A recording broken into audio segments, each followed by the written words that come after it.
as always, we really want to maintain line of sight backwards to where we started this process of strategic plan and scorecard discussion, and line of sight forward, because we have 3 virtual planning sessions. This is number 1. So we have one on the 28th, next Friday, as well as a third one on April 4th, also a Friday. So what I'd like to be able to do is, first of all, make sure I know who's on today, and who participated in the March 4th as well as the March 14th board meeting. And so without taking too much time, if it's okay, since this is virtual, if we can just do a quick round of introductions, and if each of you can also just add, I attended the March 4th in-person retreat. I also attended the March 14th board meeting. Then that will give me a good idea of, again, our line of sight backwards that will lead to today's agenda. So maybe, Venkat, you can kick us off with that. Hello, good afternoon. Can you hear me okay? Is it better? Yes. Yep. Okay, good. Good afternoon. My name is Venkat, and I'm the vice chair, recently appointed vice chair for the WTDB. And I did attend the March 4th meeting and took away quite a few learnings from there. And I'm looking forward to the discussion today, and seeing how we can move our priorities forward. Happy to be here. Thank you. Great.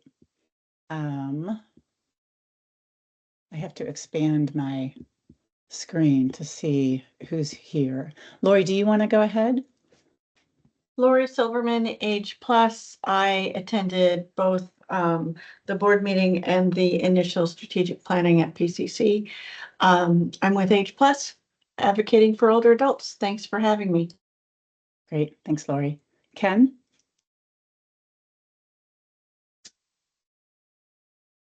Oh, you're muted, Ken. Sorry. I'll start over again. My name is Ken Madden. I own Madden Industrial Craftsman and Madden Fabrication, and also the Portland Loo.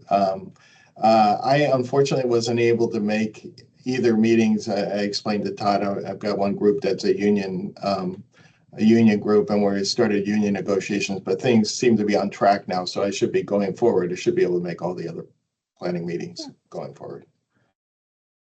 Great, thank you. Oh, it just switched out. Travis. Hi, everybody. Travis Ryman, superintendent with the Hillsborough School District. We're big into career and technical education. I was at the planning the retreat on the 4th, but I missed last week's meeting. I apologize. Okay, great. Let's go to, is it Marty?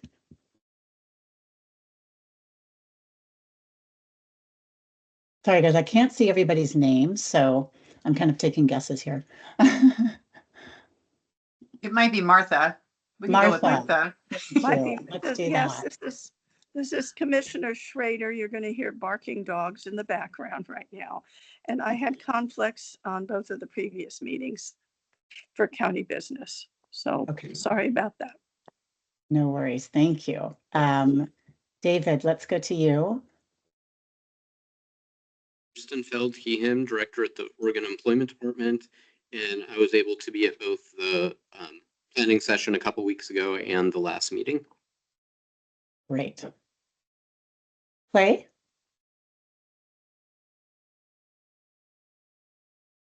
Clay Martin, analyst at the Office for Workforce Investments, and I was at both meetings. Great, thank you. And either Todd or Aaliyah, I might let you take over the introductions just because you know the names, and I'm just getting like the first 5 letters of everybody's names. I can go ahead and do that. Apologies if you've already shared. We'll start with Brant Robin.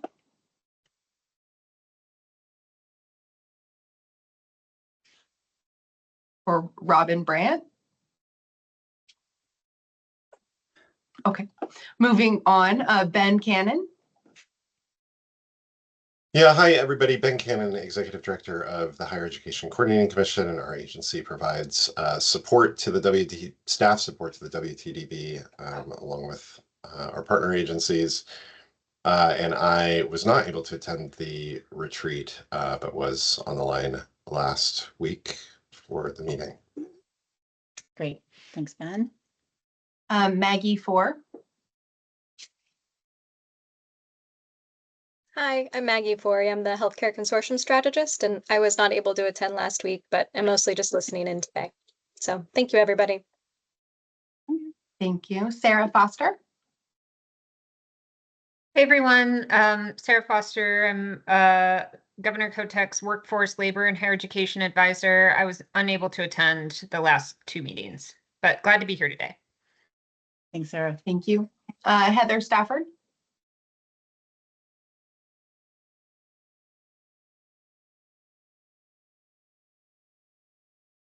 Okay, I'll go ahead and move on to Janelle Ives. Hello, everybody. I'm Janelle Ives. I'm the director of the Secondary Post-Secondary Transitions Team at the Oregon Department of Education and serve as Oregon's CTE State Director, so Career Technical Education. And I missed both the March earlier meetings. Thank you. Kim Parker Lorenas. Hi, everybody. Kim Parker Jedinas with the Willamette Workforce Partnership and also representing the Oregon Workforce Partnership on the state board. I was able to attend the prior 2 meetings, but I'm going to miss the next 2 because I'll be at a conference and on the East Coast. So good to see you all. Thanks, Kim. Allison Orr. Hello, I'm Allison Orr. I'm an analyst for Office Workforce Investments, WIOA Title I, and I was at the retreat, but not the meeting last week. Jason Payton.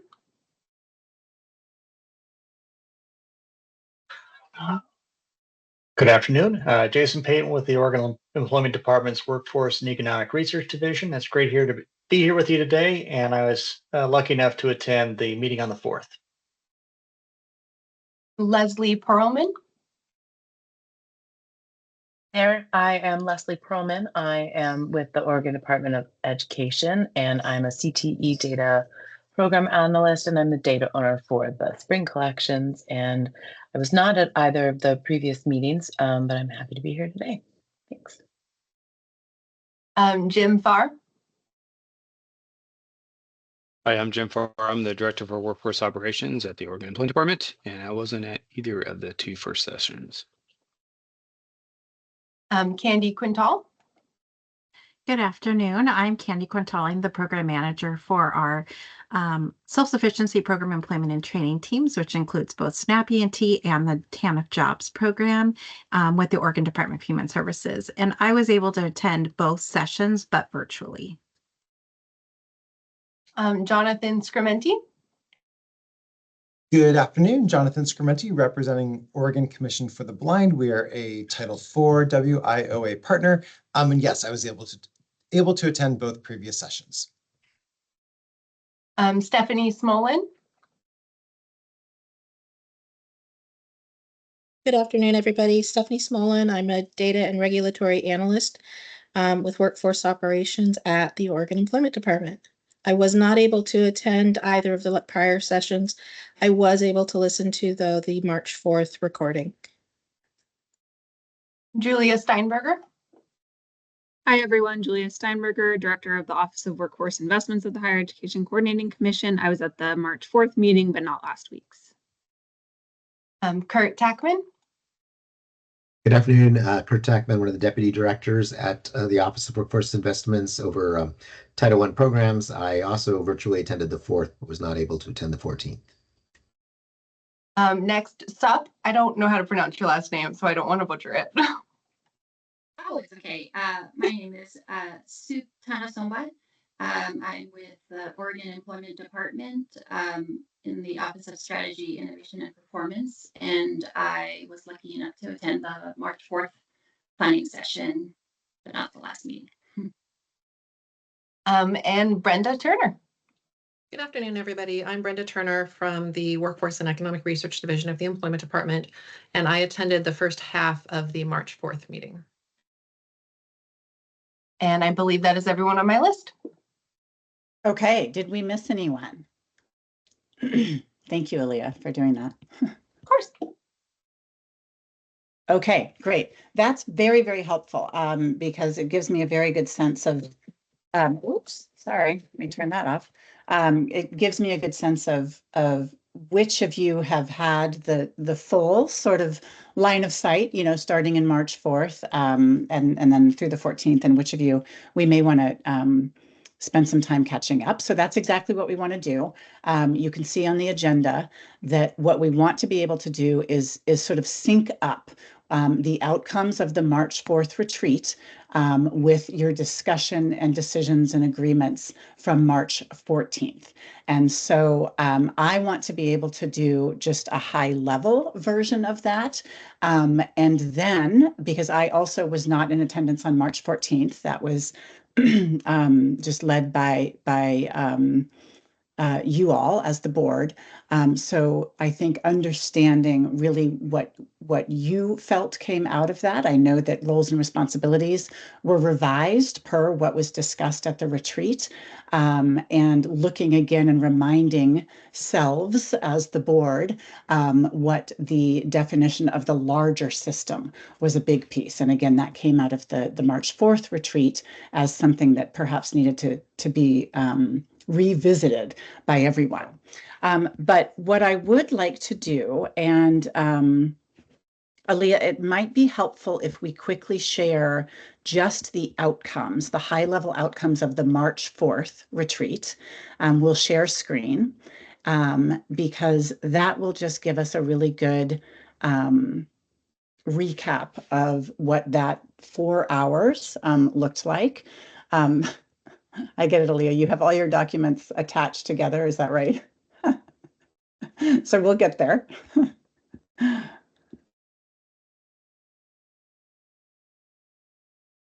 Okay, that's great. So for those of you that were at March 4th, you will recall that we kicked it off with a summary and sort of a synthesis of common themes and some perspectives from interviews that I, as the consultant, have held with some of you and board stakeholders. And that was 15 individuals. I still have a few more that I'll be interviewing early next week. But that's what kicked us off. And the retreat then, I think, confirmed a number of things that came out of those interviews. And then we added to that. And so, again, this is very high level, but one really big piece was agreement and discussion at the retreat that the WTDB's strengths are really in understanding the system, its players, and the data. And we can say that that's the current strengths. We can also say that this is what the board needs to be strong at. That means convening, drawing correlations, sense-making, strategy, and policy advising as sort of a number one umbrella role and responsibility of the board.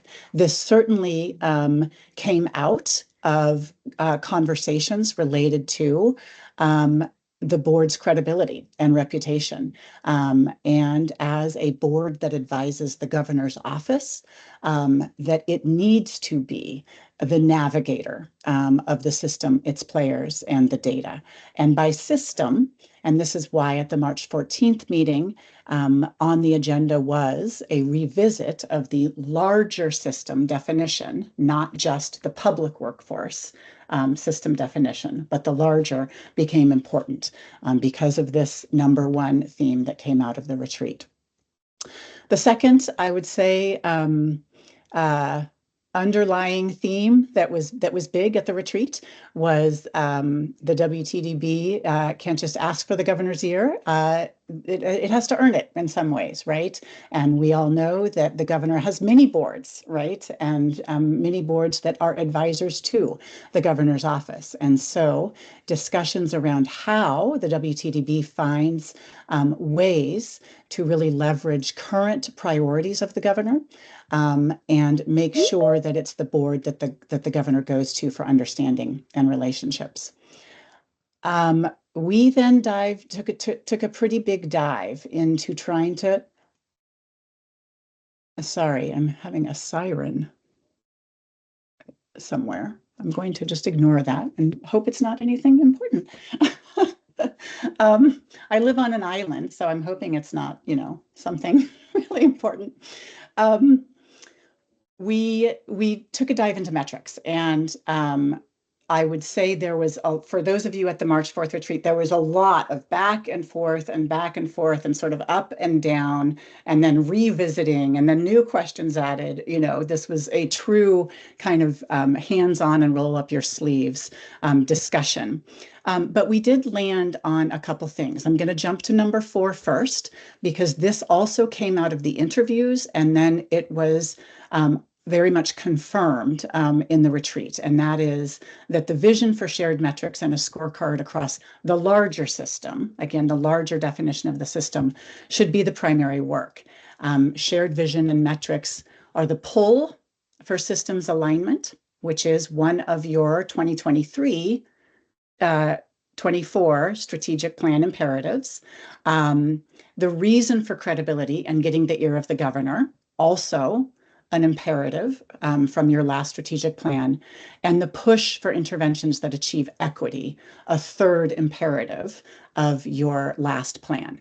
Now, the reason that's important to mention is that interviews, and I would say at the retreat too, we did hear that the 4 imperatives in the 23-24 plan still feel like important imperatives. And so we're going to revisit that today to make sure that is true.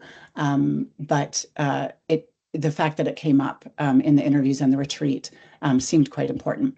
The other piece that we'll go back to, number 3 tiers of metrics that we talked about. One is at the board level. How do we know that the board itself is effective? And what metrics are we going to select to make sure that we know that it's effective? The public workforce outcomes, of course, largely driven by the federal WIOA metrics and performance metrics that are already being collected. And then there's the larger workforce system shared metrics. SOUP helped us understand, and we all discussed this idea of both performance metrics and population metrics, and how both are important. And so we want to take into account both and what they get for us at each of those 3 levels. And then we also, I can't remember who to give credit to for this, but came up with the idea of evergreen and deciduous, meaning there are going to be metrics that we will always want to measure. There will be the enduring metrics at those 3 levels, and then there will be ones that are short-term or perhaps attached to specific initiatives and efforts. Finally, we really spent quite a bit of time talking roles and responsibilities, and which we also started recalling or renaming directives because they're per federal and state statute. And so that's why at your March 14th meeting, you saw a revised version of that. You spent time diving into that, digging in, offering more input. And the last thing that came out of the retreat really was, how can we make more effective use of the board's time, of the meetings, and of individual board members. And so that's something that we'll want to come back to, especially as we fine tune and get to a strategic plan and scorecard that feels good. So what I would love to do now is I would love to hear from some of you, and Venkat, not to put you on the spot, but as co-chair, and I know that you were part of the meeting on the 14th, perhaps you could kick us off. I would love to hear what then came out of your March 14th meeting, particularly related to looking at the revised roles and responsibilities, any agreements, decisions, next steps, and then also, was there general agreement, again, after revisiting the definition of the larger system? And really, this is just an opportunity for conversation and making sure that we're connecting these two meetings together. Yeah, Lindsay, one thing I see missing from your summary, and maybe it's got lost, is you spent a lot of time talking about who our customer is and who are we serving, right? Yeah. And I don't know if that's encapsulated already in one of your points. So maybe I'll kick that back at you before we go forward. That's a great point. Thank you. Yeah, that was a big part of the March 4th discussion too. I didn't put it in the high level, but it's probably worth being in the high level, particularly because it was part of the how does this, what implications on the metrics that we choose does that have? And then, Pat, what else would you add? No, I'm glad that you're sharing out the report from the retreat. The thing that I took away was trying to confirm what the difference between the public workforce system and the whole larger system is. I think we got caught up in a lot of those nuances. So, and then finally, the roles and responsibilities, like what, so we should, I mean, I agree with the removing duplication part because there are so many things that WTDB staff does, or at least what we are delegating to WTDB staff that the members don't even know about. So it's good to call that out. And then for things that need to be done by the board, I think we talked about adding what is the impact of that particular activity, and then who should do it. Should it be somebody, one of the board members who do it, or should that be delegated to staff? And then I think the metrics discussion just was pretty all-encompassing because everybody is passionate about metrics, because I think the bottom line is, and I keep saying this at everywhere metrics comes up, is you cannot improve what you don't measure. And so from that perspective, having metrics associated with the board and the larger system makes a lot of sense. So that was broad agreement on that front. And I just wanted to reiterate that it was unclear as the discussions went by at each level from the board and the larger system, who are we serving? And the convening aspect of the board made a lot of sense in that it is really a convener from between educators and job seekers and workforce partners to be the glue and initiate discussions and ultimately come up with policy proposals. So that's great. Okay, thanks, Venkat. And I appreciate, so what I'm hearing is that the March 14th meeting, you were able to again revisit those roles and responsibilities. I really appreciate how you phrased that, Venkat, of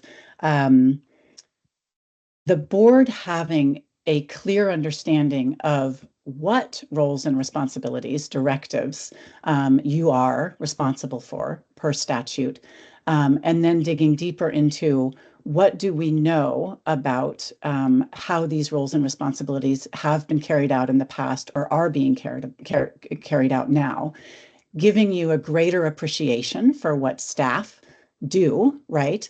But also giving you an appreciation for making choices, where choices could be made in an informed way of what gets delegated and where you as a board can have and should have influence or step into your authority, right?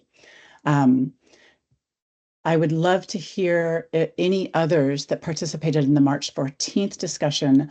Also, would it be helpful to put those roles and responsibilities back up?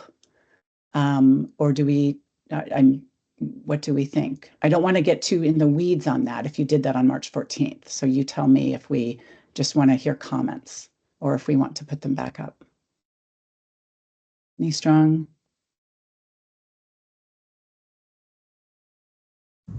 Then let's open, Todd, I'm sorry, were you going to weigh in? Oh, sorry, Lindsay, I had to step out for a little bit of a fire that I had to help put out, but that's all taken care of. So thank you for your patience. Yeah, I was just wondering, of course, I missed all the introductions, but I was just looking at who's all here. I think a fair number of folks that are online were at the WTDB meeting on the 14th, at which, as you know, Clay and I shared sort of a review of the March 4th retreat, and then also Clay walked us through the latest iteration of the roles and responsibilities after our learnings and next steps that were determined on March 4th. And then we also refreshed everybody's minds who was in attendance, sort of the difference between the entire workforce system that we have leaned into and embraced since adopting that high-performing workforce board framework back in 16-17. And then juxtaposed to that was the public workforce system. So I think, folks, all that to say then, and review, and apologies if you already talked about this while I was doing my other thing, I think a lot of folks that were in that meeting are here today.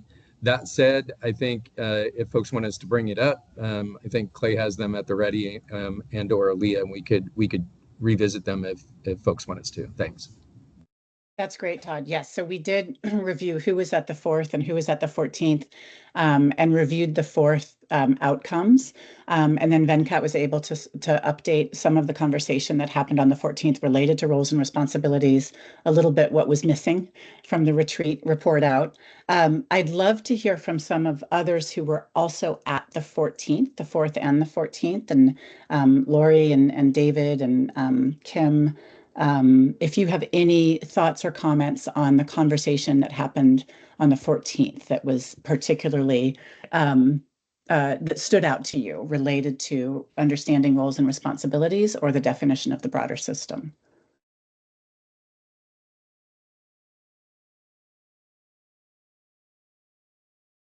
And if none, that's okay. Lori, I see you saying, nope, got nothing. That's all right. I just want to make sure I'm not missing anything. So here's a big question.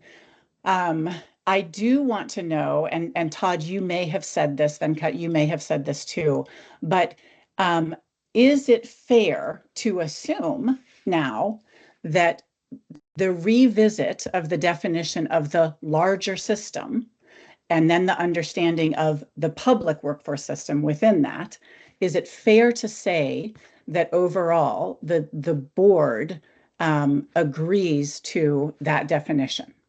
This was something you did, I think 2 years ago. Was it 2 years?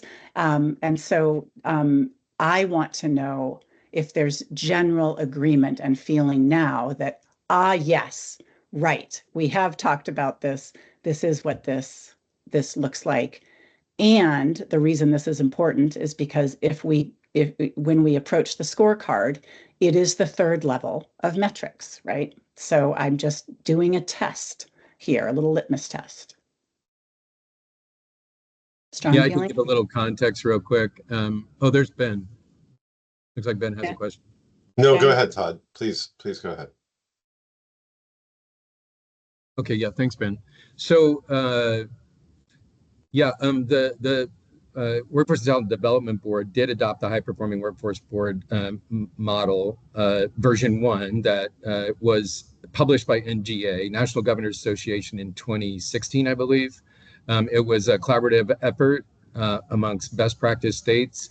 You've heard me in particular, and Clay likely as well, over the last many years talk about the High Performing Workforce Board. And its essence is that it recommends and implores that states leverage the existing state workforce board because of federal and in many cases state statute.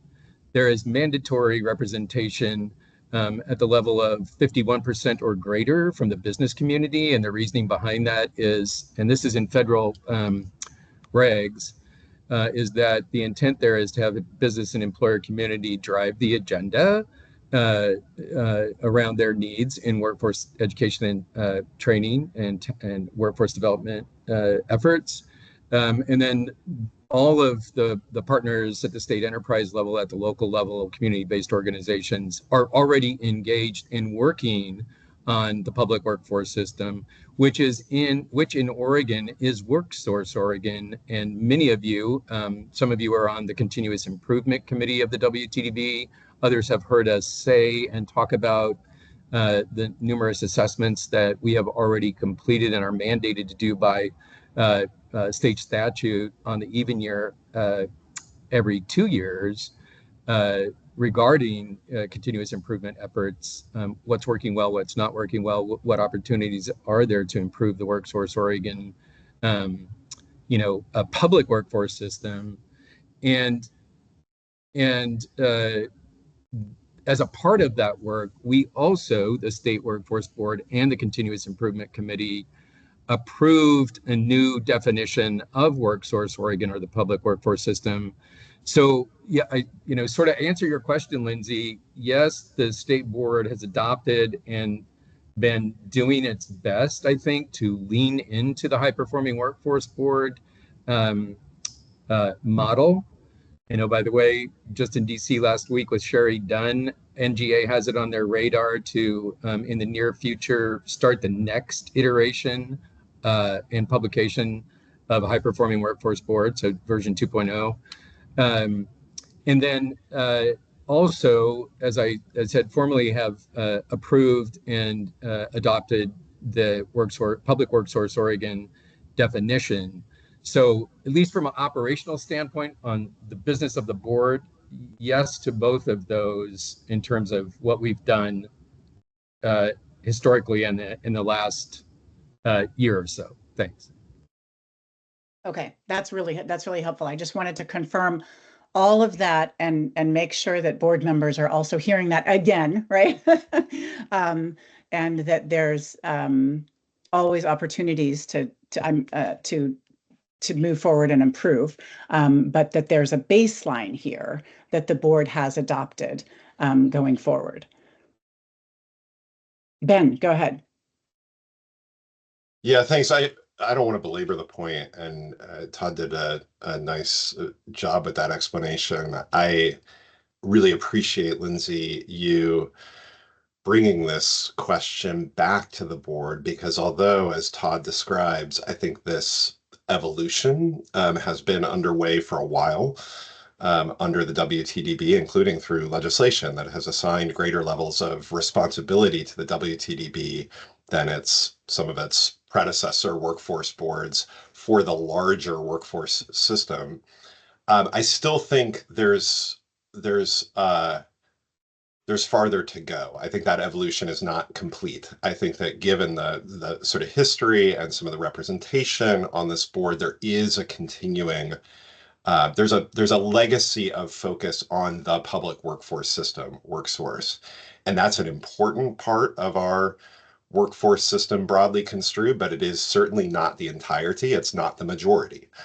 And I appreciate you raising the point, because I think it's important to ensure that board members appreciate and are comfortable with and are engaged in and supportive of this continued direction of travel for the WTDB as being a board responsible for advice related to the larger workforce issues facing Oregon, not just the questions of oversight for the public workforce system as described by WIOA.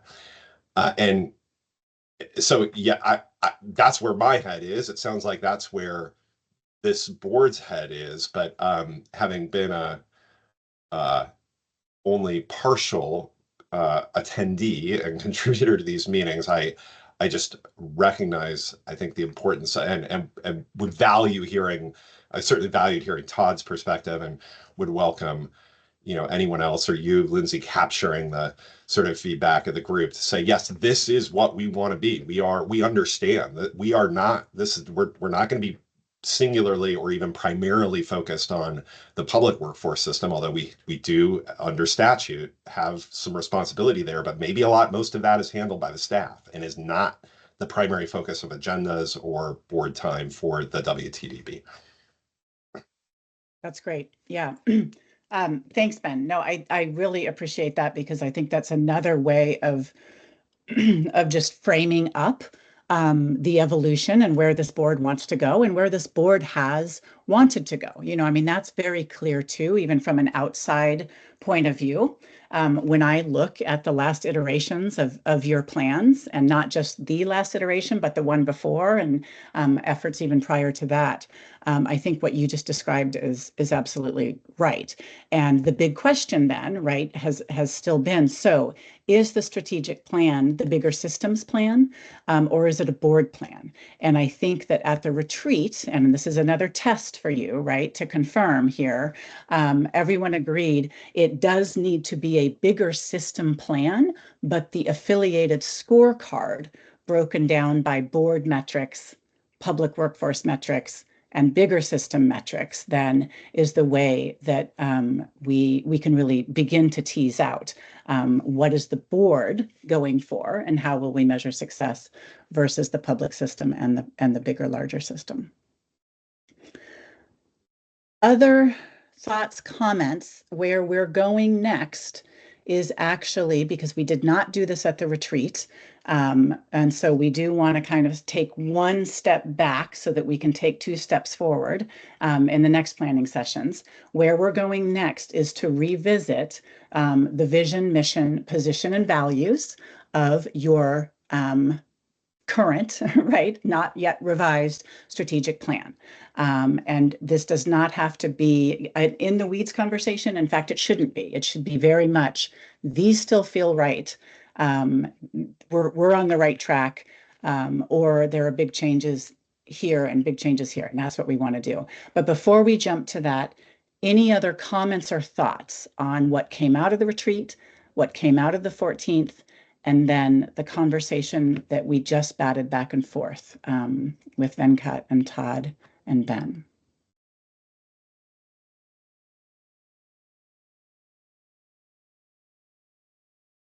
Not seeing any hands.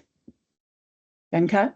The thing that I think came up was, how do we make these board meetings a lot more effective? And hey, Venkat, I don't know if others can hear you, but I cannot hear you. I'm sorry. Okay. All right, we let have me to just put it in the chat. Well, we can lean in. So the spirit of making board meetings more effective, we talked a lot about having more committee updates and also some strategy sessions. So I just wanted to point that out in case we missed it. Great. Yep. That is one that we very much want to come back to.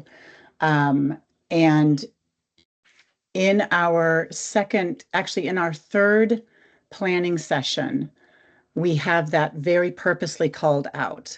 The thinking behind that being, if you can get through, if we can get through the strategic plan and our best thinking on scorecard at those 3 levels, we will have a more solid understanding of the implications on how to structure board meetings, how to structure committees, and overall make your time more effective.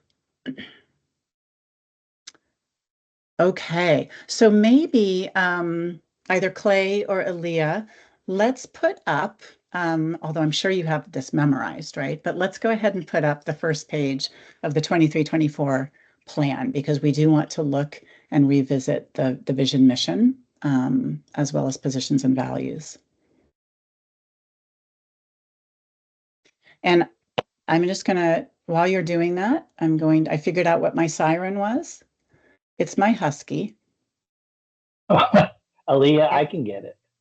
So if you pull that up. Thank you. I don't have access to it. Get my husky. Oh, you don't have access to it. Okay, Clay, do you have that? Yes, I'm pulling it up right now. Okay.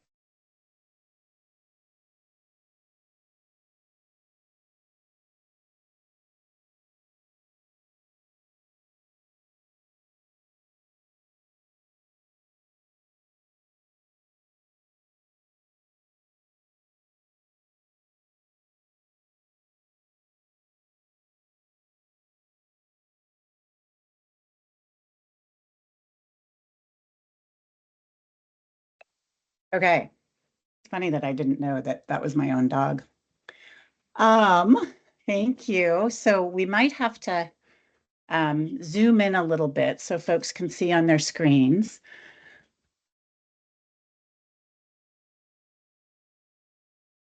And really, I just want to spend time making sure that these really still feel right. My gut is that they do. Interviews that I held before the retreat confirmed that these feel right, and that even the 4 imperatives felt right on the next page. So let's just look at these and sort of visit and ground ourselves in these. Is everybody able to see them? Yes. Great. I see lots of thumbs up appearing on the bottom of my screen. I've never seen that. That's great. So just take a moment yourselves to read.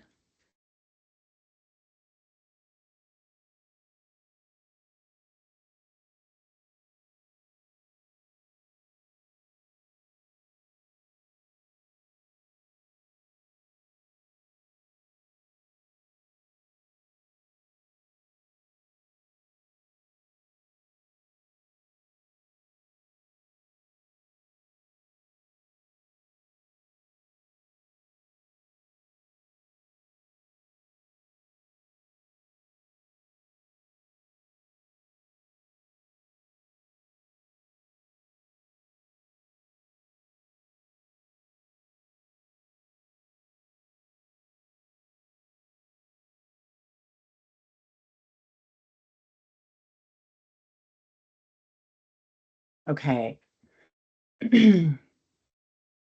So I'd love to just hear comments on, first of all, anything strike you in particular that you see in here? What stands out? What do you see? What do you not see?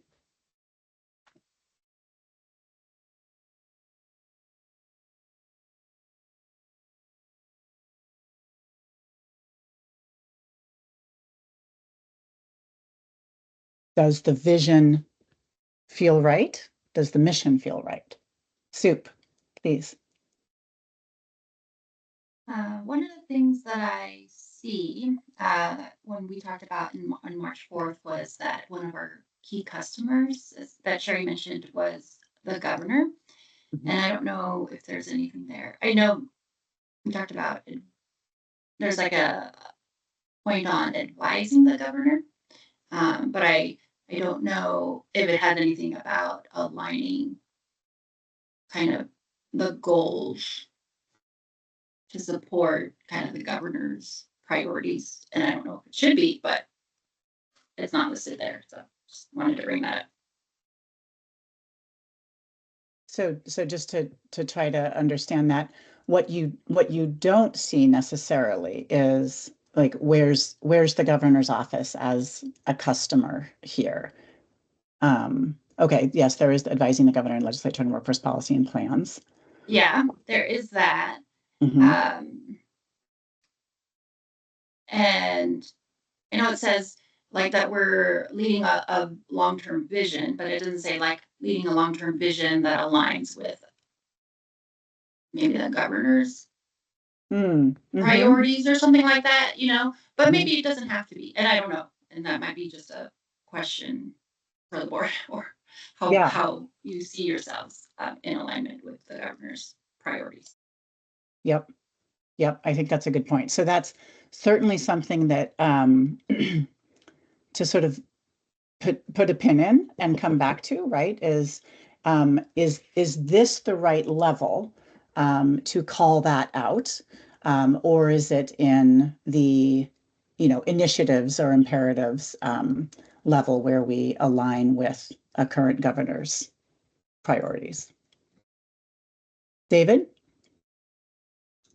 One thing I'm thinking about some of our discussion about the metrics at the various meetings and the line about promoting accountability. I don't know if given some of the statutory or other kind of core documents that give a charge to the state workforce board, if something stronger than promoting should be there. What would you replace it with? Well, I don't know. I just like to critique other words. It's easier. Maybe it's providing accountability. It's kind of the state board itself taking accountability that is its role, is to look at how the rest of the system is working. Mm-hmm.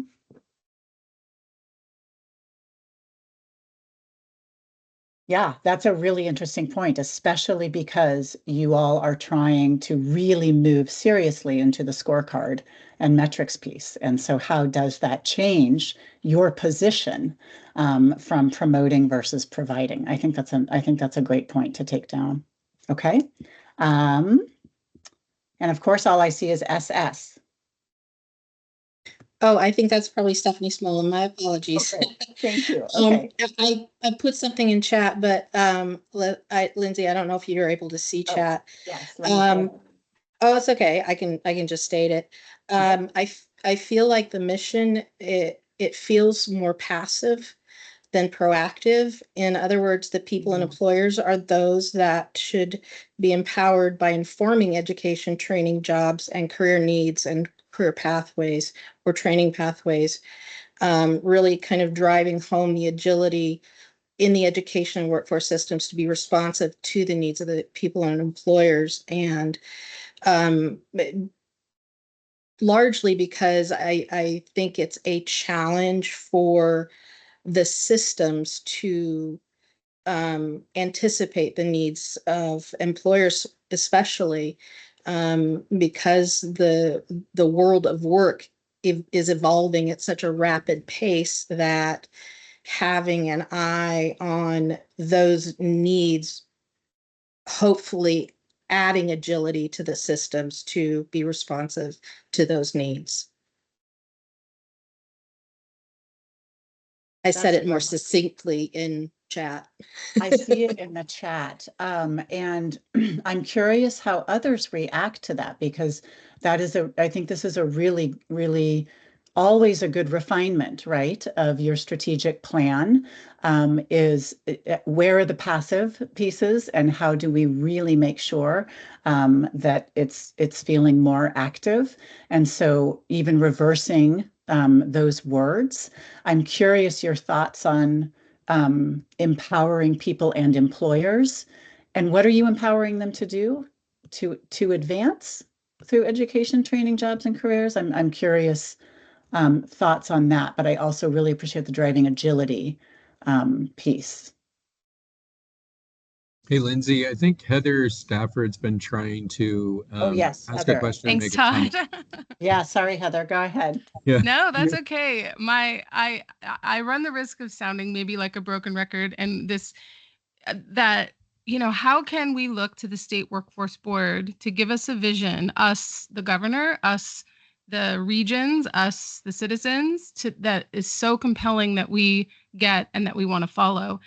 Doing that is enough of a job that I think it's a stretch, given the capacity of the workforce board, to pull off anything that's tactical or tangible. Like, there's staff to do these things. And I just think, starting with the most important thing, right? Why isn't the governor coming to the state workforce board for advice, or vice versa? Why is that not happening? What's missing? How do we create momentum and place some bets on where we want to go as a workforce for the future? And if we do that and we take some risks and we're intentional, we would love to see the workforce board set those and gather. We'd all rally around and follow. So yeah, leadership and vision first. So Heather, that is great. And you're not a broken record. I think this is so important because it comes back to the customer focus, right? Which Venkat raised and was raised multiple times, at the retreat. And so I'm curious then, either you can answer this, Heather, or others, but so when we look at the current vision, mission, and the position, do we see that coming through, or do we not? And my guess is that you're raising it because we do not see that coming through, right? That the leadership piece is not, it doesn't feel like it is here. Or I'm curious for you to keep going on that a little bit more. Yeah, I think it's here. It's just like somebody said, kind of passively stated.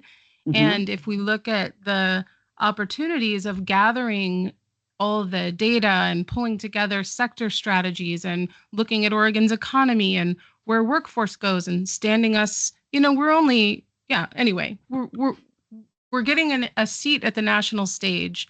And we're one of half the states that really have that kind of seat that Oregon's starting to gain. And this is always an opportunity, right? When you're looking at strategy and you get a chance to reinvent yourself, it's a good time to focus, not try to be all things to all people. Sort of that old saying, if you prioritize everything, then you prioritize nothing. So what's the biggest win? What could we rely on the board for?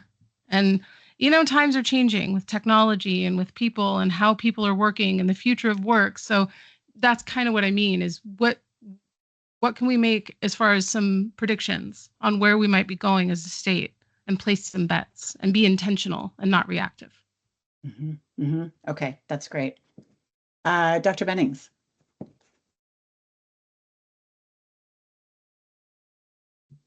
Okay, I'm not in my own office, so I'm like having to adjust here. So I agree with what's been said. One of the things that I observe and wonder is because in the position we speak to aligning public workforce policy, et cetera, identifying barriers.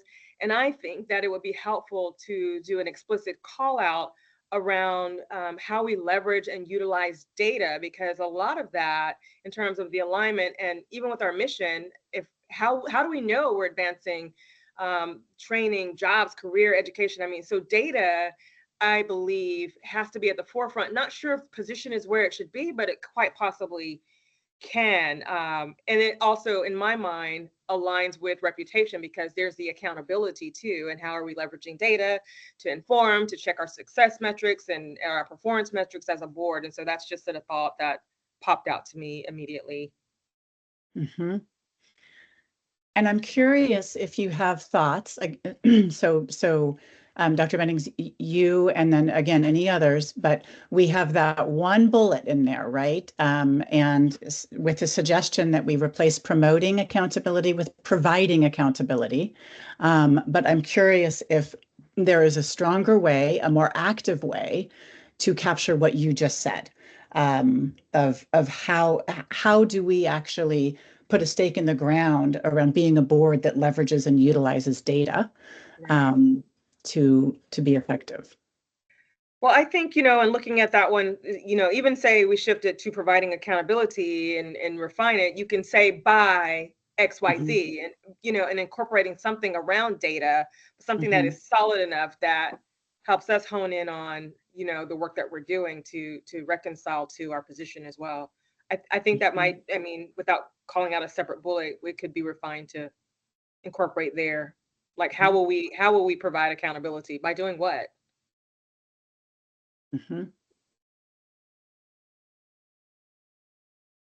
Okay, great. Other thoughts? What do you see? What do you not see?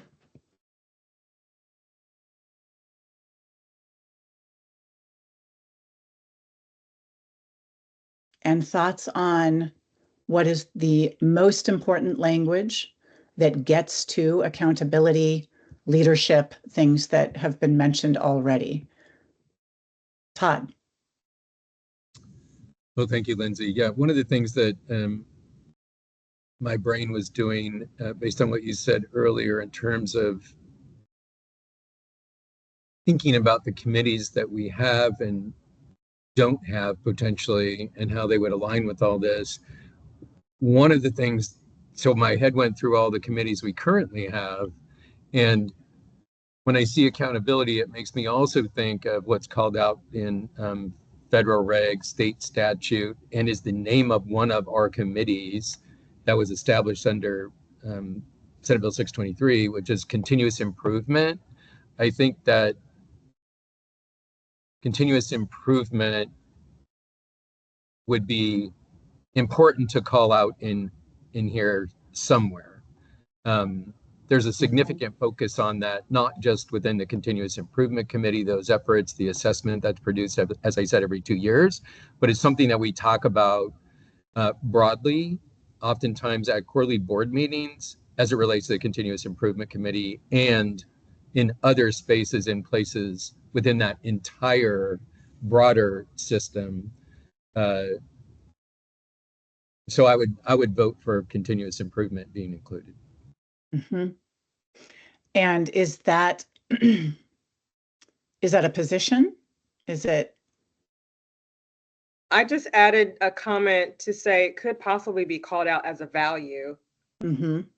Because, you know, it, in my mind, it fits there. And the position, you know, would support in terms of this is how we do it, how, you know, in which ways we advance and support or promote or hold ourselves to the value of continuous improvement along with the others listed there. That was my just suggestion in a question form. Mm-hmm. Mm-hmm. Okay, that's great. And I'd also love to come back to this this question of getting more specific to customers. So at the March 4th retreat, specifically customers that were called out as board customers were local workforce boards, state agency partners, the governor's office, industry and employers, and community-based organizations. So we made a list on a flip chart of who are the board's customers, right? And understanding that people and employers were very much system, both the public workforce as well as the broader, right, system customers. And so I am curious, the comment in the chat, is there room or improvement to this first page of the strategic plan in getting more specific with customers? And does that change the mission, or does that go somewhere else? Is there a way or a need to incorporate our customers more specifically in this first page? And would it add value? Well, I wonder if there's a way to perhaps elevate, you know, we've got vision, mission, position, values, reputation. If there's a way to say who we serve and then encapsulate our customers there. And then we're drawing the line all the way down to, in my mind, the why of our existence, you know, by fulfilling our mission, by doing this and serving XYZ. And that would be one of my thoughts. Mm-hmm. Mm-hmm. Sue?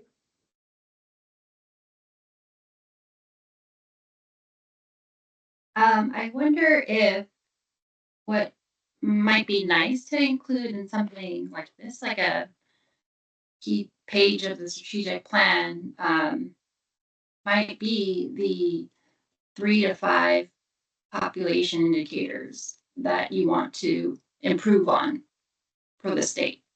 And that will support alignment, that people know this is what you're trying to improve on.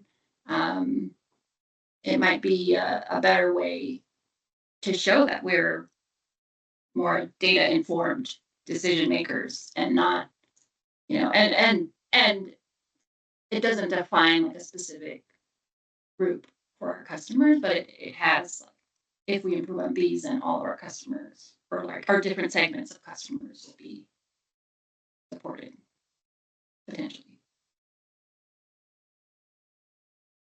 So, and what I hear in that, which may be stating the obvious, right? But even in this first page, being able to make a very clear and strong connection to the scorecard, and being able to prove, right, that you are providing accountability, and using data and leveraging data to move the needle on a set of population metrics that relate directly to the customers that you have identified. Does that seem right? That makes sense? I mean, that is the exercise, right, that we're doing, right, is creating a scorecard and a strategic plan that are very tightly aligned and feed into each other and demonstrate connection. Okay, Todd. Thanks, Lindsay. This is just an observation as I listen to all these good comments and great thinking.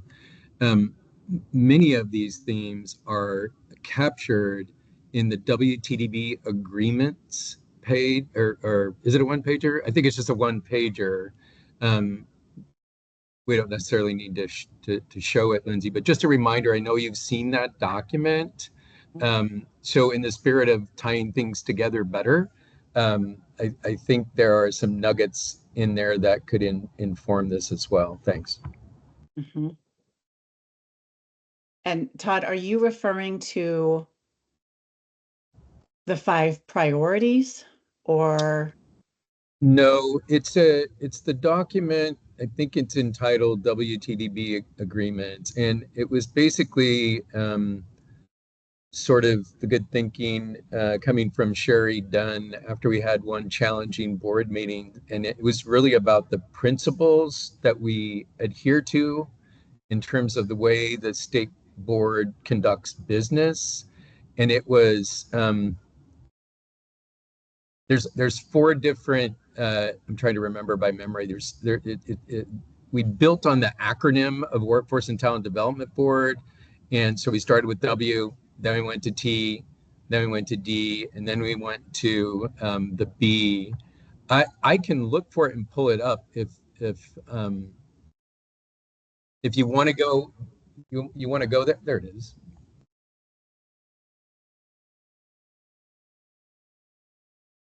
Oh, right. I forgot that it was affiliated with the acronym. That's, yes, okay. Yeah, we formed a subcommittee. It was small but mighty, and Sherry was with us, and we came up with the cutesy thing to do the WTDB. But I think it's been very effective. I think meetings have been much more professional, and there's been, I think, more focus and engagement on the substance of the meeting as opposed to getting sidetracked by any rubs or difference of opinion that lead us down a rabbit hole of conflict or uncomfortability, if that makes sense. Mm-hmm. Mm-hmm. I'm curious what others think of this. When you skim this, are there things in here that you see that really stand out and even tightly align with some of the comments in the chat and what you have pointed out already? But Todd, I appreciate that this is a really important cross check. So it's worth looking at. Oh, sorry, Lindsay. No, go ahead. I see direct alignment because, like, for example, work collaboratively. That's one of our values. We just were talking about data, so it's and then another one of our values is bold. So I appreciate having, like, I know and believe that this is very useful because in all ways, again, from the mission down to the goals and strategies that we set, we have to be able to crosswalk and show how it's all interconnected. And so at the high level, I do see the connection without diving too deep on each of the statements under each section. Mm-hmm. Mm-hmm. What the board does not want to, it occurs to me, is more and multiple documents out there, right? that have 10 different iterations of your values. And so I really appreciate you reminding us of this one, Todd. Any other quick comments on this? And then I do want to talk about some next steps and move on to imperatives. Heather? I think this is great, and this is good, like, internal document for the board on how to operate and how to meetings and all of that. But you know, the strategic plan really is a public facing. What are we sharing with the public? And this is great though. I love this. So that is it's a great point that the strategic plan is the public facing. So what in here really aligns directly with improvements that you want to see in the strategic plan for an external audience, and then what does remain sort of internal guiding behaviors, right, and principles for how the board implements. Okay, so thank you for that, for bringing that up. And then I would like to go back to the strategic plan. And here's where all of this is going, right? I mean, this virtual planning session is, again, just one of three. I want to get to enough of a point where I can offer you back all the first cut of revised versions, and we are able to bat that back and forth, and also offer you first cuts of the scorecard when we get there. And so this is going to be a very iterative process over these three planning sessions. So let's move on to page 2 here. Now, what we heard very clearly in interviews, and then I believe some confirmation at the retreat, was that the imperatives, the 4 imperatives, still feel like the right imperatives. There was not strong sentiments for drastic change there. So I want to check that today in the time that we have. The objectives, what we also heard in the retreat was these really do need to be what align very closely, if not they actually are your scorecard, right? How do we, for each of these imperatives, identify the right 2 metrics for board effectiveness that really measures imperative number 1, the 2 or 3 measures for the public workforce system that leads directly back to imperative number 1, and the 2 to 3 for the larger system that lead directly back to imperative number 1, right? So we do that for each imperative, assuming we still agree these are the right imperatives, or we make the revisions and changes that we need. What we also heard was that the initiatives, 2 things that we heard, very much feel like a to-do list, and may not even belong in a strategic plan. And so I'm putting that out on the table for consideration, and not necessarily any direct line of sight back to the imperatives. And so those were comments that I heard quite often during the interviews. And I offered that up at the retreat. I don't think we had a lot of time to discuss that piece in particular, but I'm putting it on the table now. So with those pieces of information, I would like you to look at the imperatives again, and let's discuss, because so far we have not had other big chunks or pieces of information that would dramatically shift these 4 areas as areas that you want to see change in.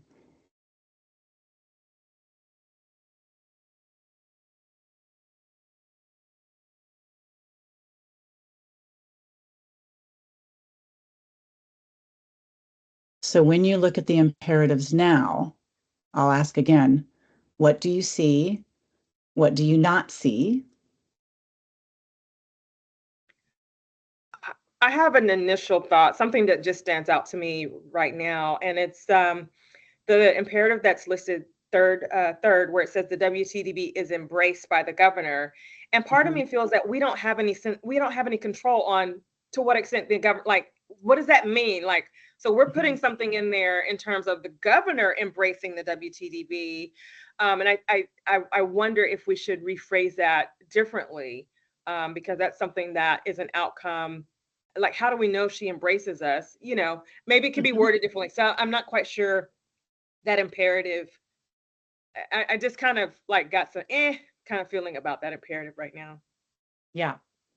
I would love to hear other comments on that too, because I will say that out of the 4, I think that is the one that probably caused the most angst. And I think it also led to the retreat conversation around, this is something that we earn because we are credible navigators of the system and of the players and of the data, for example. So David and then Venkat. Yeah, I would agree. To me, that is, again, it feels more internal facing. It's about how we are perceived and not the impact that we're having. The board doesn't exist as an entity so that it can have a good reputation. It exists to improve the way the workforce system helps workers, businesses, and communities. So to me, that's a byproduct and a good measure maybe of how we're doing, but not a driver. That's great. Venkat? Lindsay, others can't hear me, but I'm just going to put stuff in the chat. And I was proposing replacing the governor with our customers. We're accountable to our customers at the end of the day. Okay, that's great. Ken?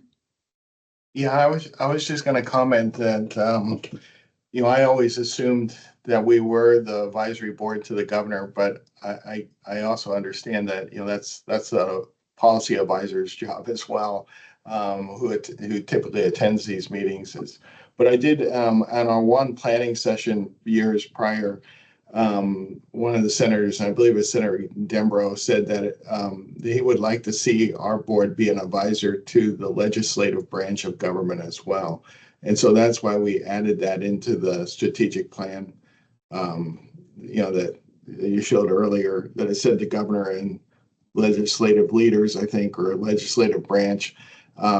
So I think that, and then this is just from my time as chair, I saw a lot of people didn't recognize us in leadership in government that really knew that we were already working on certain different issues. And so there was like a parallel path that sort of formed, and even some legislation that formed out of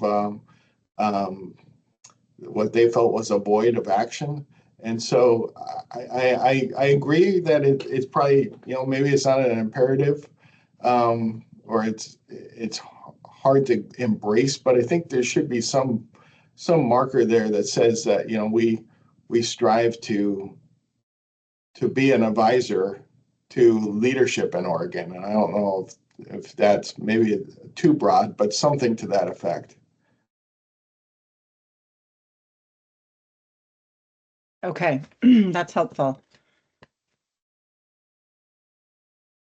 And I'm just taking some notes here, and looking at the chat as well. And there seems to be, so if we were to replace that with the broader list of customers, and by customers, it really is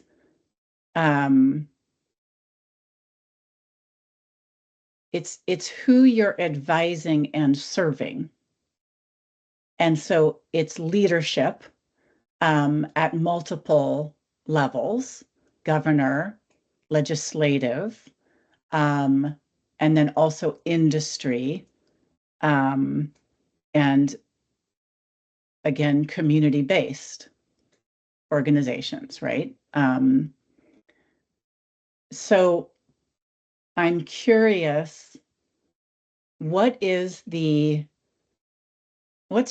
action verb here? Is it embraced by? Is it? I mean, I'm going back to the active versus passive, right?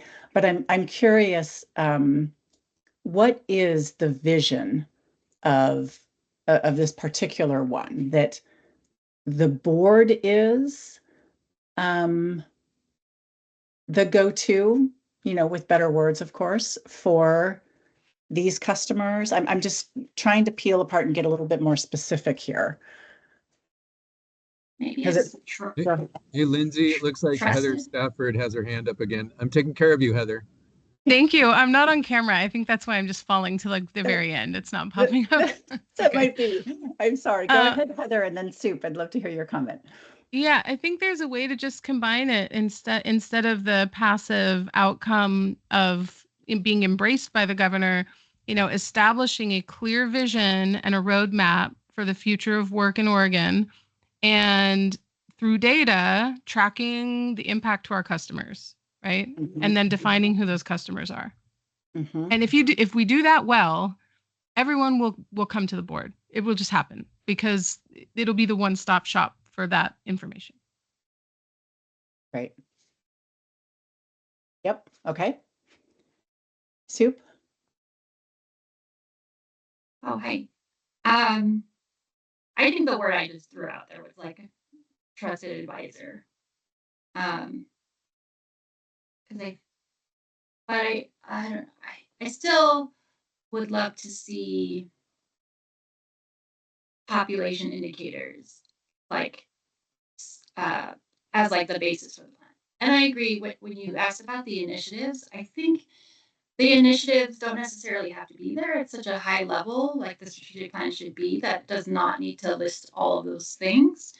But if we define what are the metrics that we want to move, I think that tells a lot. And we have opportunity to be more agile because of that. We can change our strategies or our partnerships depending on, what resources there are, especially with what's going on, at the federal level. We can pivot when we need to without being tied to the initiatives that we laid out, given what we knew at that time. If we say, hey, no matter what happens, we're going to try to move these 3 to 5 success measures forward. Whether that's, for example, just to give an idea, it's like we want to see like the percentage of the population of like Oregonians in poverty by race or something like that. Like integrate equity, integrate, what we want to be accountable for. Or like percent of high demand degrees or certifications that are awarded with a, I don't know. Or the like ratio of mental health providers in the state to the population, something like that.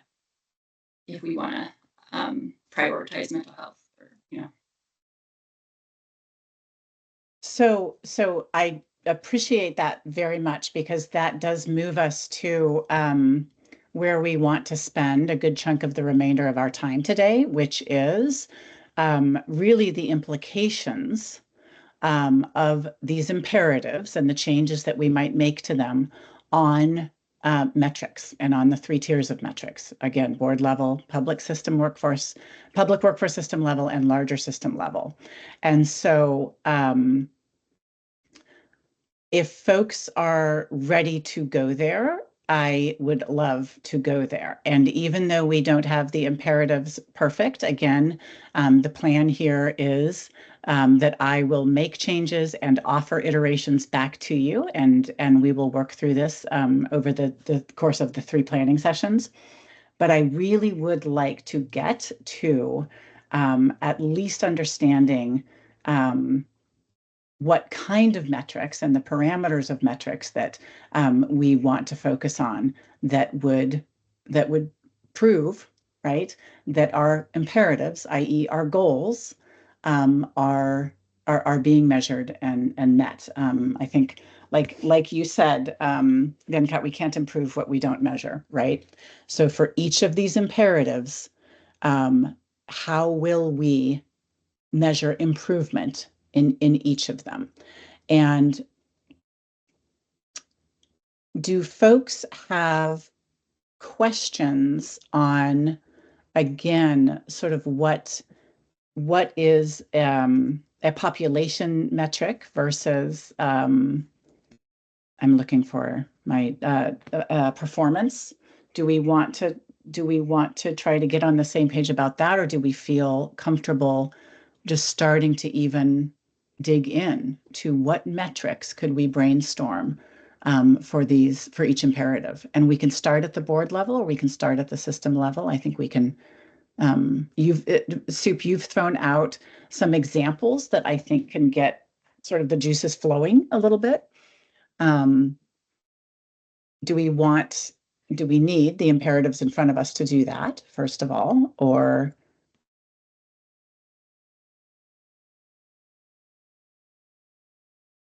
are folks ready to move to the metrics discussion?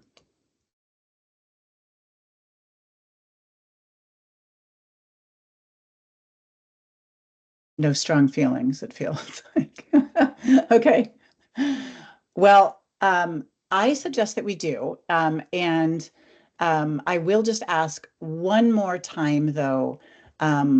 Is there general agreement that, I think we just heard confirmation, is there general agreement that the initiatives are not a strong piece of your strategic plan?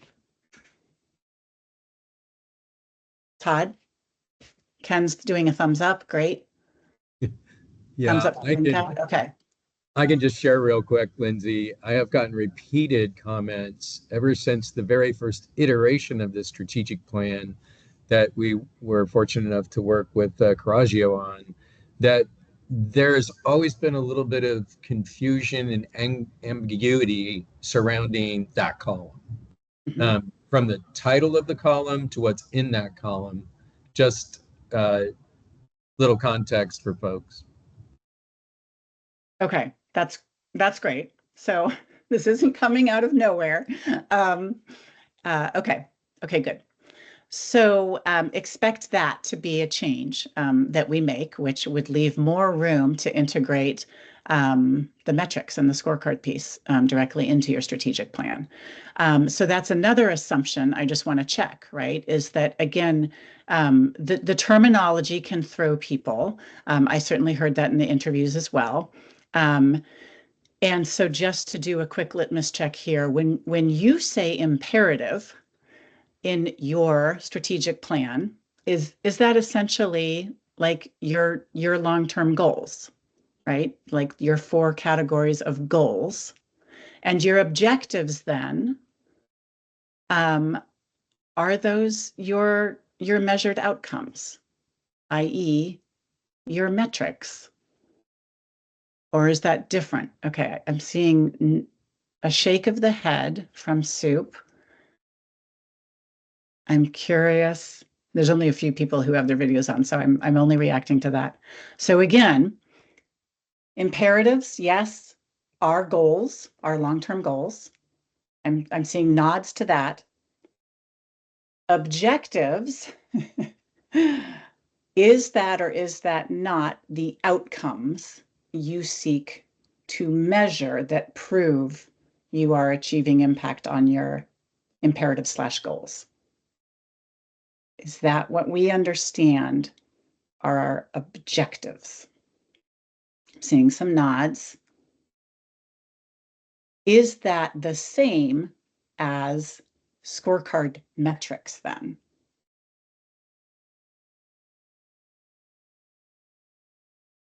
And it's not that I'm trying to get everybody in the weeds here, but I am trying to get terminology generally shared and understood.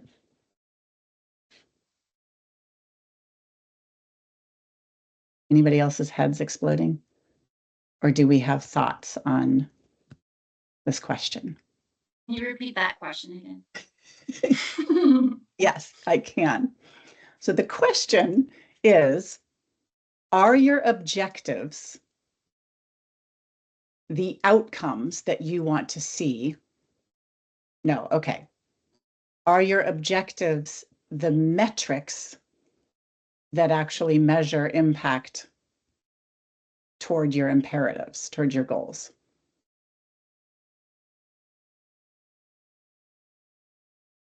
How would you define objectives? Let's go there. And Aaliyah, I'm going to say we do have it up in front of us again, if that's okay, because I think that might help. The strategic plan? Yeah. Okay, give me a second. Okay. So again, these were your objectives in your past iteration. So when you look at that, okay, so we're in the chat, we're getting what we want to accomplish out of our work, right? So the objectives are what you want to see accomplished that directly support your imperative, your goal. So my question, Kurt. Sorry, I was just going to add, I'm not, I mean, insights. as a participant, as a public viewer of this document, when I see objectives, I would expect that anything on a scorecard would be a measurement or a qualitative statement about how close you are getting to that objective. That's what it would mean to me as not being part of the board or the individuals that forged this document, but that's what I would see. Okay, so it is a measurement of how close you're getting to realizing your imperative. Is that what you said, Kurt?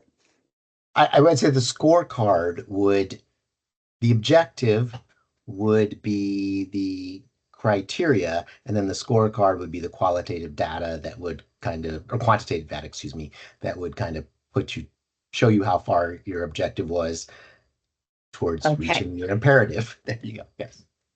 Okay. Okay. This is helpful. And again, I just absolutely want to ensure that folks are on the same page about the terminology and definitions here. So if the objective is sort of the criteria by which you are self-measuring progress toward your goal or imperative, and the scorecard is the active collection of data, right, that proves, is that what others see or agree to as well? Ken, your thoughts? Yeah, I would agree with that. I think that's exactly. I mean, I see objectives as being my goals, and then progress towards those goals would be measured in data. Mm-hmm. Okay.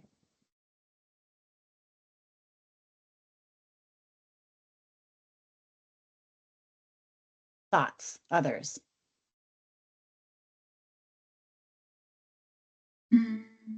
Soup? I can see. I didn't realize I was not on mute.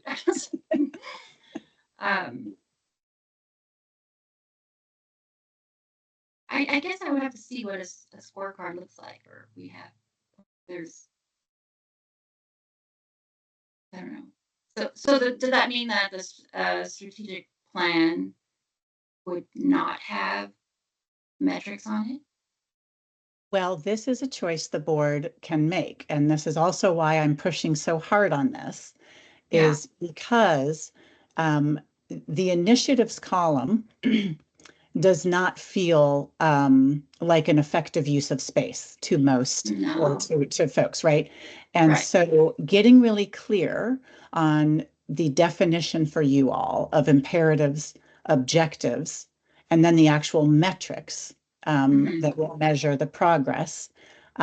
There's certainly a possibility that a scorecard can be integrated in to this, or it can be a separate document. To your question, or comment that you would have to see what a scorecard looks like. The WTDB does have a scorecard, and we can certainly bring that one up and analyze what works about it and what doesn't. Generally via interviews, it was we didn't spend a lot of time talking about the scorecard at the retreat. In some interviews, I should say, the current scorecard felt some were really specific and right on, others were, very qualitative and not specific enough to really demonstrate impact on the imperatives. So the disconnect between your scorecard now with the imperatives was a big call out. So, but we can certainly look at that, but I would invite all of the board members and stakeholders to consider that your scorecard needs to be a scorecard that directly feeds back into your objectives and your imperatives, which is why we want to understand, the shared definition of these.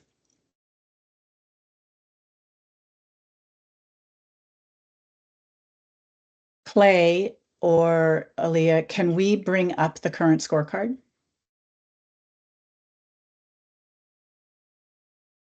If you have that handy, I know that wasn't one probably on our list of documents. Aaliyah, do you have that, or do you want me to find it? The current scorecard? Yes. I don't think I have it. Okay.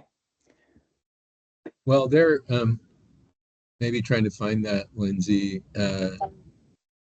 It's not surprising that the feedback on the scorecard was mixed. And I think a large reason for that was we sort of elected as a group to discuss and come up with some potential metrics on the scorecard that would resonate with folks, and positioned that scorecard as an iterative document to be reviewed, discussed, and help sort of inform board members in terms of what the possibilities could potentially be. So, just sort of to clarify again, I know you and I have talked about this, but I'm not sure everybody else on the call has heard this, is, and well, even before Ann, I think during Ken's tenure too, there was a desire to have a dashboard, a scorecard, some mechanism to be able to measure results and utilize that data to determine how well we are doing, trending towards achieving our goals. So if we can find the latest and greatest, it's quite stale at this point, is what I wanted to bring up and share with folks. That said, part of it that, for example, relates to Prosperity 10,000 and the role of the board under that particular component of the Future Ready initiative. Those are specific numbers, the specific data that is measurable and called out in statute. That one's pretty black and white. Some of the others, as you attest to, not so much. So yes, and that's helpful because that certainly is what I heard from a handful on the interviews, that it did seem stale, and again, it wasn't directly connected back to the imperatives. And so I do think that really the opportunity here is to really start fresh. You have identified the 3 levels that you want to measure: board level effectiveness, public workforce system level effectiveness, larger system impact, right? And you have identified distinctions of population versus performance metrics, evergreen versus potentially deciduous, right? And so you can envision, I think, a scorecard that will encapsulate the levels and the distinctions that we've discussed. But the question, of course, is how do we brainstorm and do the right level of digging to understand which are going to best support the imperatives that, again, generally still stand and still seem relevant. So let's get a couple comments. Aaliyah, sorry, did you have I think I found the scorecard. Clay, could you confirm with me that this is correct when I share it? Mm-hmm. Yes, you found it. That is okay. it. Wonderful. I just want to make sure before I made it public. Thank you. That's perfect. So yes, so this is the last iteration of a scorecard. And so you can see at the WTDB measure level, completing strategic plan deliverables, increasing grant funds, board membership, and because this was the 2 years ago, right, standing up industry consortia, which was part of Future Ready. Joint priority setting, local workforce board measures was the number of active next-gen sector partnerships, and then WorkSource Oregon measures. I think there's a second page that touches on, here we go. Yeah, the Prosperity 10,000 measures, again, which was related to the Future Ready Prosperity 10,000 funding. So again, I would say, I invite you all to consider that the work you have already done in the retreat and in conversations since then gives you an opportunity to really create a scorecard that is going to be enduring and then also have room for things that might be deciduous, right? And I look at this and I think deciduous are probably things like the industry consortia, standing up the industry consortia. That was a time-limited thing, right? And the Prosperity 10,000, that will undergo adjustments, so I'll stop there because I would love to get more comments. Kurt and David, what are you thinking right now? Thanks. The first thing I was just going to kind of add to the conversation from our previous meetings when we had reviewed this prior scorecard was just to call out that there was a little bit of in addition to the deciduous and the evergreen conversation, there was some conversation about whether the metrics on the scorecard were about how the system is doing versus how the board is doing towards us. And there was some conversation about kind of making those a little more distinct, I guess. So I just wanted to just add that to the mix as people are reviewing this and going through the ideas. Thanks. Yeah.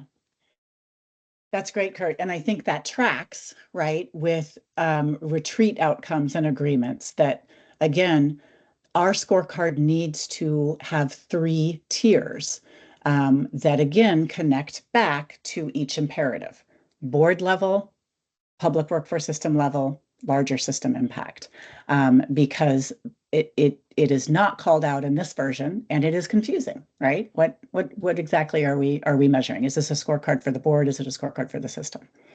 David? Yeah, and I think I'm trying to get at that. I on the first page especially, a lot of the things looked very much like those deciduous or more task-oriented. It were the things that we wanted to get done, but it doesn't talk about the impact that they have on the workforce. Yeah. So to me, it's something to track, but it doesn't give the board the long-term information that is needed to give good advice. We can say these things were implemented, but we're not able to, for instance, tell the governor or the legislature by using that, here is the impact, and this is the most worthwhile way to focus resources to get a particular outcome. I think some of the ones on this page or on the second page under the Prosperity 10,000 get at those longer term where you're looking at participants obtaining employment,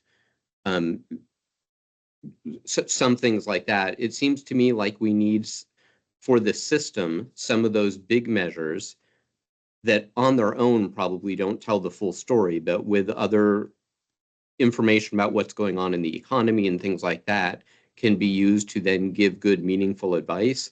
Because otherwise, I think we have something that largely lets us track if work is being done, but it doesn't help us measure impacts and prove that to policymakers and give good objective data. Yes. Yep. Great point. So that's what we're going for, right? Is to be able to prove that you are having impact on your imperatives, and to be able to prove that by demonstrating certain metrics that prove effectiveness of the board, certain metrics that prove impact of the public workforce system, and metrics that prove impact of the connectedness and alignment of the larger system. Heather? Yeah, I think, you know, there's a lot of, it's kind of maybe to Jim Farr's point, there's a lot of programs that can prove this, and calling out one in particular, like Prosperity 10,000, which is hopefully not, but maybe one-time funding. But there's also, you know, workforce ready grants. There's also a lot of other things. There's going to be behavioral health investments. There's going to be housing investments that are workforce oriented. Not that the workforce board has to track all of those, but without tangible oversight on those programs to force them to be successful, it should be tracking all of those. I wrestle with calling out one particular initiative over others as something to watch, when I think I think there's data out there for all of them that could be combined and looked at. So, and Kim is agreeing with that. So I would love for both of you to rephrase that for me, because I think part of what we're wrestling with, right, especially at the larger systems, what we track level, is how big can we go, and why, and could we actually measure impact? And there are, I will say, other states that have gone big on those larger system impact measures. And they have gone to access to affordable housing, or can we prove demonstrable increases in benefits, to our customers, our individual customers that have relevance on state programs and state funding. I mean, I'm just throwing some of these out there. And so I'm curious, that last point, Heather, that I think everybody's wrestling with, and Kim, what you particularly agreed with. It would be helpful to hear that again. Just being clear about maybe the swath of data points and programs that will be tracked, and talking about those rather than just identifying one, which I don't think paints a full picture. There's a lot going on in the state.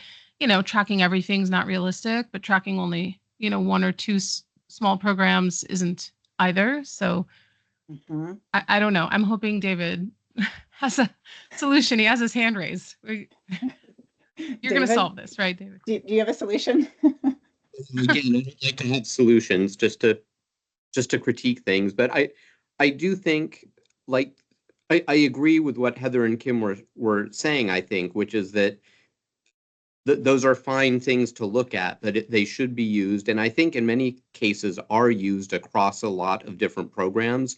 Looking at those metrics for one particular program, I don't think is all that helpful. If you say percentage of people that are employed after 6 months, with no other context, that doesn't tell you anything. Maybe there's a way to have as consistent evergreen metrics for workforce programs, some of those data points, and whether they're the best ones or not. The WIOA programs tend to have a lot of those, like the entered employments, the retained employments, wage gain, things like that. But to create those as consistent things that the state board looks at across programs, so that we can see which programs are more impactful than others. That then gives us a tool to set some of those higher level goals, like maybe it is from the helping business perspective, it's something around the percentage of jobs that are hard to fill in key industries, reducing that by a certain amount. For workers, maybe it is workers in different populations that are at or above the poverty level, by getting them aligned with the higher paying jobs and growth fields. Then we could use that first set of consistent metrics to focus the efforts and try to move the dial on the bigger ones that no one program is going to do on its own. That's great. That's great, because I do think that what has just been offered in these last comments really tracks strongly with this board's desire to be able to be an integrator of data, right, across programs and systems in a way that really can demonstrate greater impact, right, on, and those are two great examples, right, on employers, on individuals, so I'm curious, Soup, your comment on this, and I see that you've come up with some visuals, so I'm very curious about that. And then I want to come back, Jim, to you and your comment in the chat. So Soup, go ahead. I'd love to hear your thoughts right now. So I don't know if you want me to share. I do have some visuals about like the difference between like population and performance accountability. And then I just thought of just create some examples of what that might look like for, I guess, our different population and the different levels of metrics. Okay. So, for example, okay. Well, no, you can keep it up because here's what I want to offer to everyone. This conversation is exactly where I think we should be. I want to let you know that next Friday, I want to be able to offer back to you revisions on the strategic plan based on comments and input, as well as a skeleton scorecard that we can start actually filling in. So I would suggest actually, Soup, I think this is a fantastic way to maybe end this session to get everybody's juices flowing and thinking in preparation for next Friday when we really want to just try on metrics at all three levels and with these definitions.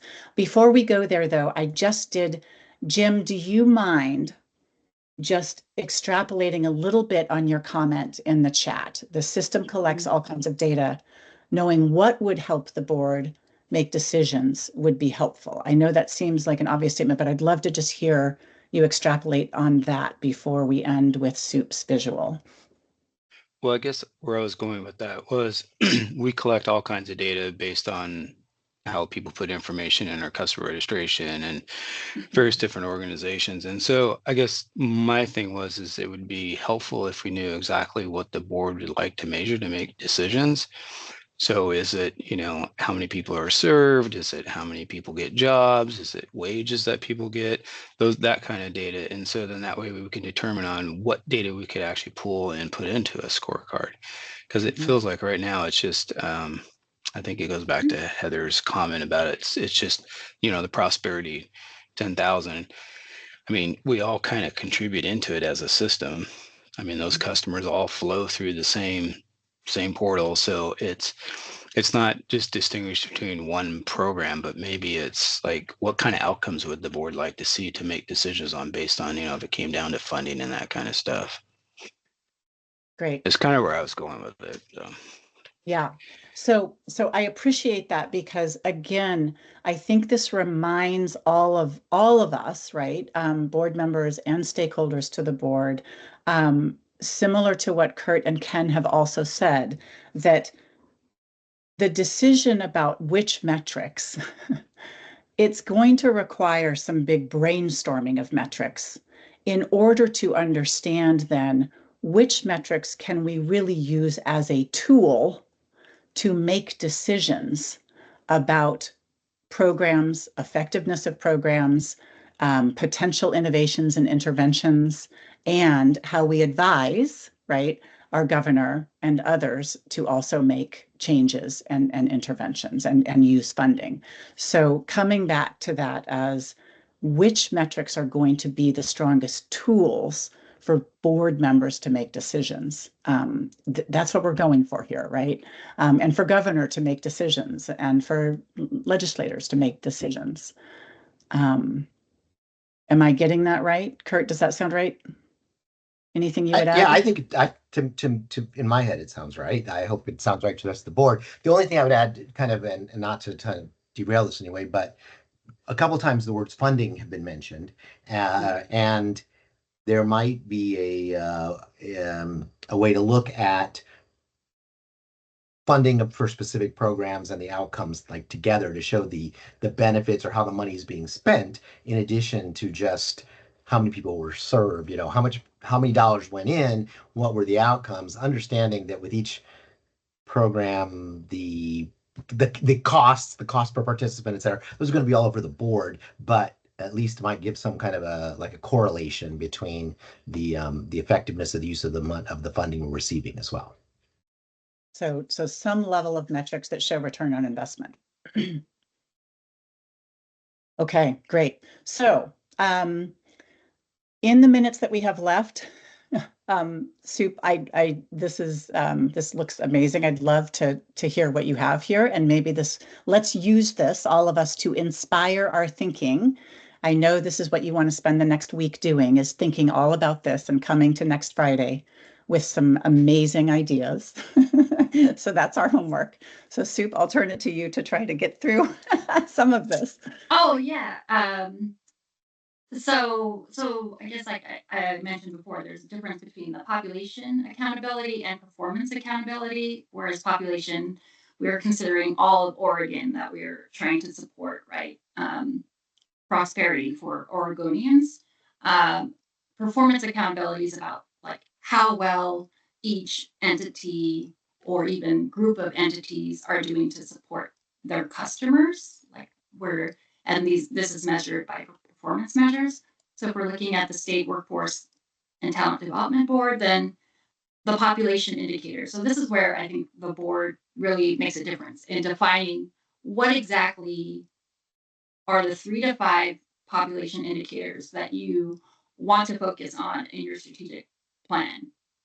And your performance measures is how well you support your customers. And if you say your customers are the local workforce boards, then it's things like, are the local workforce boards reporting progress on their customer results, or are they, percent of funds that are awarded on time, or, things that you do that you're responsible for that if you did a terrible job, how would that impact, your customers? What does that look like? I mean, that's a way to brainstorm potentially what your performance measures could be for your customers. And then, so like if we're looking at a local workforce board, they would have the same population indicators, because those are kind of set by, or like defined at the high level. Like, how are you impacting all of Oregon? You still want to have the same population indicator metrics, but as a local workforce board, like you have a different set of customers and you want to improve on how well you provide service to your customers, or you want to measure if your customers are better off because of your program or your services. And so some of the things, and I just named off a few examples, right? I just provided 7 examples, but really, they don't have to select so many. I mean, I think to be able to define what are your 3 to 5 measures that you're really trying to improve on or change or, focus on for the next 2 years or however frequently the plan is in place. So it could be, and this is unique to each local workforce board, depending on what it is that they feel would help their region. And these are measures that that as a state workforce board, you could kind of be the guide or be kind of consulting to figure out what are the measures that make sense and that actually make sense for that region, but also would support the state's kind of overall vision that would support the population metrics that you're trying to achieve as a whole for the state of Oregon. So I don't know, you can read through this measures list. So it could be like sector-specific job growth. So if you're in a specific region where there's, an emphasis on, I don't know, on a particular sector, then you're trying to, that you want to grow, then maybe that could be the measure that you choose. And then I just wanted to show the example of a community college because I know we're running out of time. So the same thing, I think that for the community college, they have the same population indicators, and that's how you kind of align on, okay, for this group of people that I'm working with, this is what we want to move forward within the state of Oregon. And then the performance measures for that community college would be really dependent on what that community college provides for their customers, right? So it could be retention rate for their highly qualified teachers. It could be percentage of graduates and jobs with high job quality, percent of regional skill gaps in that area. So things that the community college can provide as a supplier of education or outreach, in their outreach efforts or whatever. Or and it's not like they have to do it all on their own, but they would have to identify the partners in that area that they can collaborate with to move some of these things, like whether in marketing or or just outreach or something. So I don't know, just some examples. The examples are, I think, really helpful because, again, I think if we can start identifying, again, connected to the imperatives, what is the change that you want to see? And then what gets measured at the board level, public system level, and larger system level. And you're right, Soup, that we want to focus on the 2 to 3 in each of those so that we don't have 20, but we are really being responsible and having some integrity around what we can measure and should be measuring. So we are at time, and I hope this has really gotten some thoughts stirring and going. We absolutely next Friday want to, thank you, Venkat, come up with our metrics based on the imperatives. And they don't have to be the right ones right away. We really do want to try on some things. And so today, being able to reground on the vision and the mission and the values and position and those imperatives was really important. And then discussing the implications of that on potential metrics and defining the parameters of those metrics and what we want to include. So next week, getting to that stage of really being able to brainstorm is what we want to do. Any final questions or thoughts or requests from us in order to be able to do this work next week? Venkat, any final thoughts from you? No, Lindsay, my mic is probably still giving you trouble, but I've been communicating in the chat. But thank you for convening this session and look forward to the next one. Okay. Thank you, everyone. Kurt, final thought? Sorry, one last question. Mm-hmm. If we have, do you want to save it for a conversation till next Friday, or do you want ideas sent to you ahead of time? I would love ideas sent to me ahead of time. And in fact, I thought that I might be picking up the phone and talking to a handful of you. So Lindsay@woolseygroup.com. I would love ideas sent to me because I will be putting together a draft that we really can start filling out.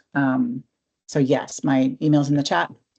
And send things directly to me. It would be fantastic. And then don't be surprised if I call some of you too. Okay, Todd, are we missing anything? Oh, I don't think so, Lindsay. Thank you so much. Great job. Thank you, Soup, for showing us those examples. And I thought it was really great. I already took the liberty of sending you something, Lindsay, okay. That came out in a recent Business Oregon Economic Development report.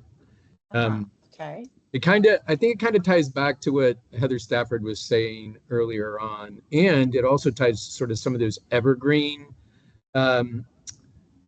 metrics potentially. They're more macroeconomic and how Oregon stacks up. And one of the very first data point is workforce. So I'd be curious to see what you think about all that. So thank you so much, Lindsay. Okay. Fantastic. Well, thank you everyone for engaging at this level. I know 2 hours is a lot. It's Friday afternoon. So I really, really appreciate everybody's input in the chat as well as out loud. So thank you. Have a great weekend and we will connect next week. Thanks. Bye, everyone.